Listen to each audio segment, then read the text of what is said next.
Warahmatullahi wabarakatuh. Kembali lagi di channel saya, channel Muhammad Taufiq Farhan. Di sini saya akan menjelaskan bagaimana terbentuknya hujan. Kebetulan daerah saya ini sedang terjadi hujan. Kalau bisa dilihat di belakang. Nah, sedang terjadi hujan. Terlihat tidak? Nah, ini. Nah, terlihat ya. Ini sedang terjadi hujan. Sini yang cukup deras sekali. Saya akan jelaskan bagaimana sih kok bisa terjadi hujan. Oke, kita akan sedikit mendongeng. Tapi Anda jangan sampai dongeng ini menjadi ya dongeng-dongeng biasa, bukan. Ini adalah merupakan sebuah siklus hidrologi, yang mana siklus hidrologi ini biasa terjadi setiap hari. Kita menyaksikan, setiap hari kita melihat, setiap hari kita mengamati siklus hidrologi ini. Baik, siklus hidrologi sebelum terjadinya hujan itu tidak seolah-olah air langsung turun ke bumi, tidak melalui siklus.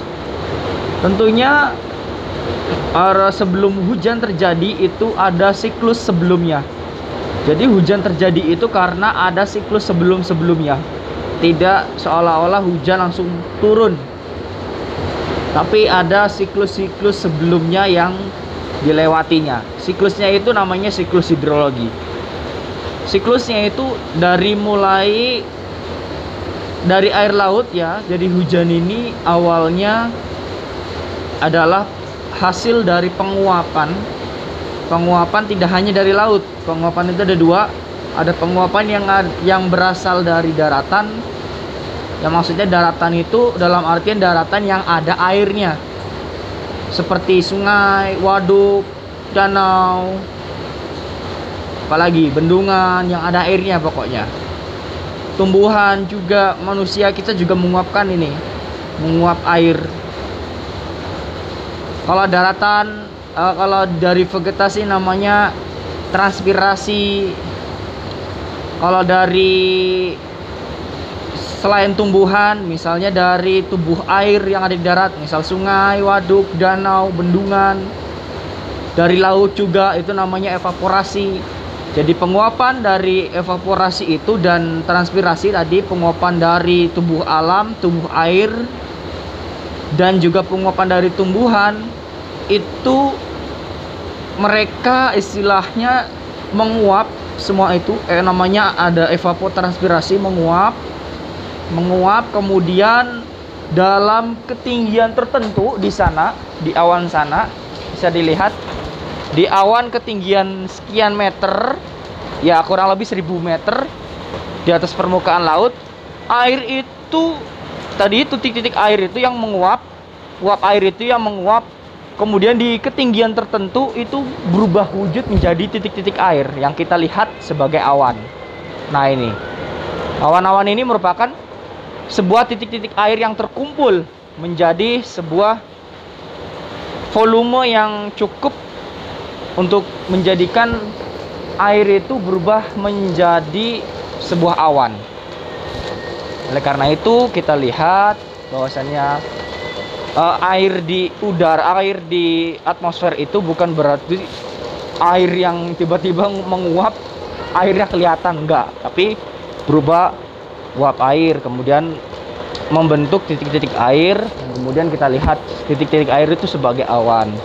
Awan yang berkumpul cukup banyak, maka nanti akan terjadi hujan, turun hujan namanya. Dari titik-titik awan itu merupakan proses kondensasi atau proses perubahan wujud yang tadinya dari uap air menjadi sebuah titik-titik air yang ada di awan. Awannya terkumpul, terkondensasi, kemudian pada masa tertentu awan itu tidak selamanya awan itu ya tidak turun, maksudnya tidak selamanya awan itu ya jadi awan, tapi akan berubah wujud, akan turun menjadi wujud lain, misalnya hujan es. atau yang dinamakan dengan, kalau dalam bahasa hidrologinya itu, siklus hidrologinya itu adalah namanya presipitasi atau curahan hujan. Nah, itu adalah siklus hidrologi. Nah, itu merupakan suatu siklus, namanya siklus hidrologi.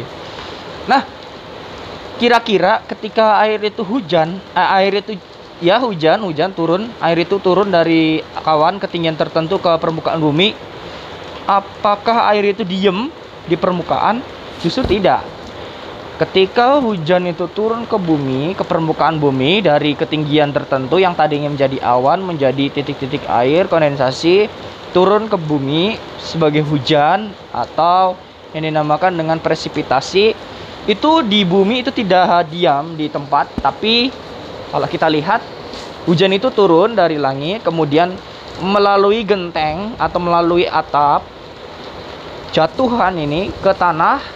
Kalau kita lihat di sana nanti ke tanah, turun ke tanah. Turun ke tanah. Nah, nanti dari tanah itu air itu akan kembali lagi ke titik asalnya, yaitu ke lautan atau ke cekungan atau ke wilayah yang lebih rendah daripada wilayah sekitarnya.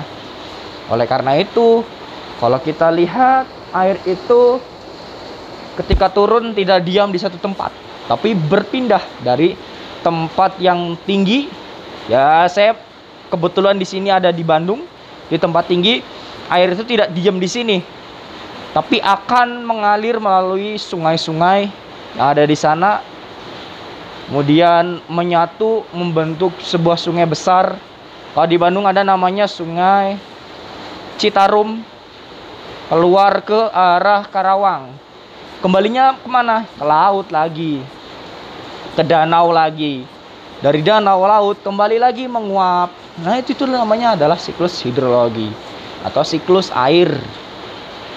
Jadi itu perputaran air. Jadi itu adalah perputaran air dari asalnya menuju ke asalnya lagi. Itu adalah siklus, membentuk siklus. Sama aja kita, dari kita lahir, kemudian berkembang menjadi orang, menjadi remaja, dewasa, pada akhirnya kita menjadi tua dan meninggal kembali. Sama itu kalau siklus air pun seperti itu. Jadi air bersiklus, membentuk sebuah perputaran air. Ya. Jadi dalam siklus hidrologi itu dibagi menjadi 3 macam. Ada siklus pendek, siklus sedang, dan siklus panjang. Kalau siklus pendek itu istilahnya air itu menguap dari lautan atau dari tumbuhan atau dari manapun. Air itu menguap, kemudian membentuk awan di lautan, dan kemudian kondensasi di atas lautan, turun lagi di lautan itu. Itu adalah siklus pendek. Jadi hujannya, nguapnya di daerah itu aja lokal. Tapi ada lagi yang kedua, siklus sedang. Siklus sedang itu dimana penguapan terjadi baik itu di lautan maupun di daratan, menguap, terkondensasi di atas di ketinggian tertentu, hujan, turun sebagai hujan. Dan hujannya itu tidak hanya di lautan iya, di daratan juga terjadi hujan. Nah, itu adalah siklus sedang. Dari daratan turun lagi ke bawah, ke lautan. Nah, sekarang ada lagi siklus yang panjang. Siklus panjang itu adalah istilahnya siklus yang rumit, siklus yang cukup siklus yang panjang, siklus yang tidak sederhana, tidak pendek. Siklus panjang itu diawali dari penguapan dari laut ataupun dari daratan, tubuh air yang ada di daratan atau dari tumbuhan, dari kita menguap, terkondensasi, air itu kemudian awan itu terbawa ke arah pegunungan, ke wilayah yang lebih tinggi dari laut tentunya, ke daerah pegunungan. Kemudian turun hujan di sana, di daerah pegunungan tinggi, Everest misalnya, atau pegunungan yang ada di pegunungan rendah seperti di Bandung. Kemudian dari itu turun hujan di gunung.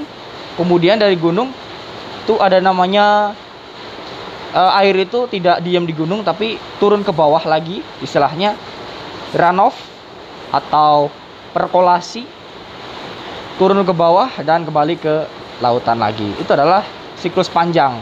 Jadi siklusnya tidak hanya di lautan atau di daratan yang pinggir pantai, tapi lebih ke pegunungan. Dia hujan itu terbawa uap air terbawa hasil dari penguapan, terbawa ke pegunungan, turun di pegunungan sebagai curahan hujan di sana, presipitasi di sana, kemudian turun air itu, ya turunnya lewat sungai atau turunnya lewat tanah, atau ya turunnya melalui bawah tanah atau namanya perkolasi, terus ke bawah, kembali lagi ke lautan dan seterusnya. Itu namanya siklus. Jadi siklus itu berulang-ulang. Itu penjelasan dari saya mengenai siklus hidrologi. Kebetulan ini adalah kita sedang agak di luar. Ini sedang hujan cuacanya. Kalau bisa dilihat, nah itu tuh genteng basah tuh. Ini pun ada tetesan-tetesan air dari atas. Ini adalah sebuah pembelajaran di luar atau pembelajaran outdoor, tapi berbasis digital. Jangan lupa tonton terus, like, share, dan jangan lupa subscribe. Terima kasih.